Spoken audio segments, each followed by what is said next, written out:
అందరికీ నమస్కారం. ప్రజాపల్స్ 360 ఛానల్కు స్వాగతం. ఈరోజు ఒక కొత్త విశ్లేషణతో మీ ముందుకు వచ్చాను. ఇక విషయం లోపలికి వెళ్తే ఒక పేరు కొన్ని నెలల క్రితం వరకు ఎవరికీ పెద్దగా తెలియని ఈ పేరు, కానీ ఈరోజు సోషల్ మీడియాలో ఓపెన్ చేస్తే, యూట్యూబ్ చూస్తే, వాట్సాప్ గ్రూపులు తెరిస్తే ఎక్కడ చూసినా అదే పేరు, సిజేపీ, కాక్రోచ్ జనతా పార్టీ. కొంతమంది యువతకు ఇది ఆశ, కొంతమంది యువతకు ఇది మార్పు, మరికొందరికి ఇది కొత్త రాజకీయ ప్రత్యామ్నాయం. కానీ ప్రతి ఉద్యమం వెనుక ఒక కథ ఉంటుంది, ప్రతి ట్రెండ్ వెనుక ఒక కారణం ఉంటుంది, ప్రతి ఆకస్మిక ఎదుగుదల వెనుక కొన్ని ప్రశ్నలు కూడా ఉంటాయి. అసలు సిజేపీ అంటే ఏమిటి? ఇది నిజంగా యువత కోసం వచ్చిన ఉద్యమమా, లేక యువత భావోద్వేగాలను రాజకీయంగా మలిచే మరో ప్రయత్నమా? ఈ రోజు మనం ఎవరిని విమర్శించబోవడం లేదు, ఎవరిని సమర్థించడం కూడా లేదు, కేవలం కొన్ని ప్రశ్నలు అడుగుదాం, ఆ ప్రశ్నలకు సమాధానాలు వెతుకుదాం. ఈ రోజు భారతదేశ యువతలో ఒక అసంతృప్తి కనిపిస్తుంది. యువతకు ఉద్యోగాలు కావాలి, యువతకు అవకాశాలు రావాలి, మంచి పాలన తేవాలి, కానీ చాలా మందికి అవి అందడం లేదని భావన యువతలో ఉంది. అందుకే కొత్తగా ఎవరు వచ్చినా, కొత్తగా ఏ ఉద్యమం మొదలైనా యువత వెంటనే ఆకర్షితులవుతున్నారు. ఎందుకంటే వారికి నాయకుడు కావాలి, వారి సమస్యలు వినే వ్యక్తి కావాలి, వారి గొంతుకగా నిలిచే వేదిక కావాలి. అలాంటి సమయంలోనే సిజేపీ అనే పేరు వేగంగా ప్రజల్లోకి వచ్చింది. ఒకప్పుడు రాజకీయ పార్టీని నిర్మించాలంటే వేలాది కార్యకర్తలు కావాలి, కోట్లు ఖర్చు కావాలి, ఏళ్ల తరబడి కష్టపడాలి. కానీ ఈరోజు ఒక వైరల్ వీడియో, ఒక ట్రెండింగ్ హ్యాష్ ట్యాగ్, కొన్ని లక్షల వ్యూస్ చాలు. ఒక రాత్రిలోనే ఒక వ్యక్తి ప్రజల్లోకి గుర్తింపు తెచ్చుకోవచ్చు. కానీ ఇక్కడే అసలు ప్రశ్న అనేది మొదలవుతుంది.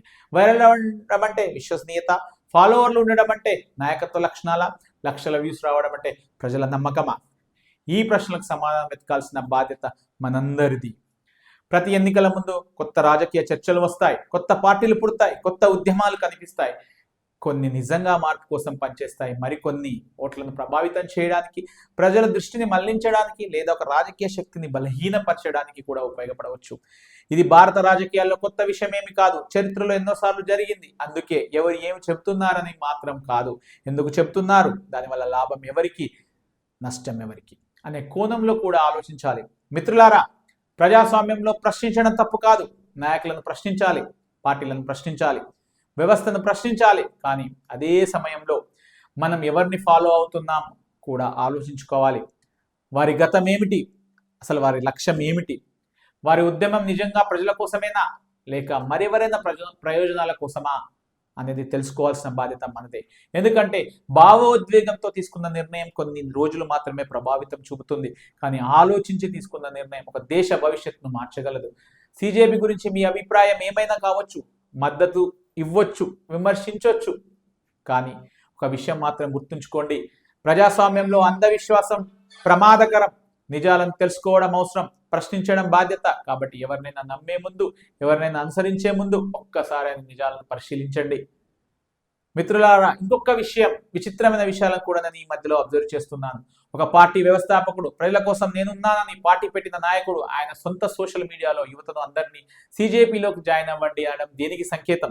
మీ పార్టీ ప్రజల కోసం కొట్లాడడానికి బలం సరిపోతలేదా? మిమ్మల్ని ఫాలో అయ్యే యువత సిజేపీలోకి జాయిన్ అయితే మీ వెనుక ఎవరు ఉంటారు అది కూడా తెలియకుండా, ఆలోచన లేకుండా స్టేట్మెంట్ ఇస్తే ఎలా? ప్రజా సంఘాలు, ప్రజా ఉద్యమకారులు, యూట్యూబ్ల ద్వారా ప్రజల కోసం నిలబడే ఇన్ఫ్లుయెన్సర్స్, రిటైర్డ్ ఎంప్లాయీస్, ఎంతో మంది వీళ్ళందరూ ఈ సిజేపీకి సపోర్ట్ చేయండి అని చెప్పి మాట్లాడుతున్నారు.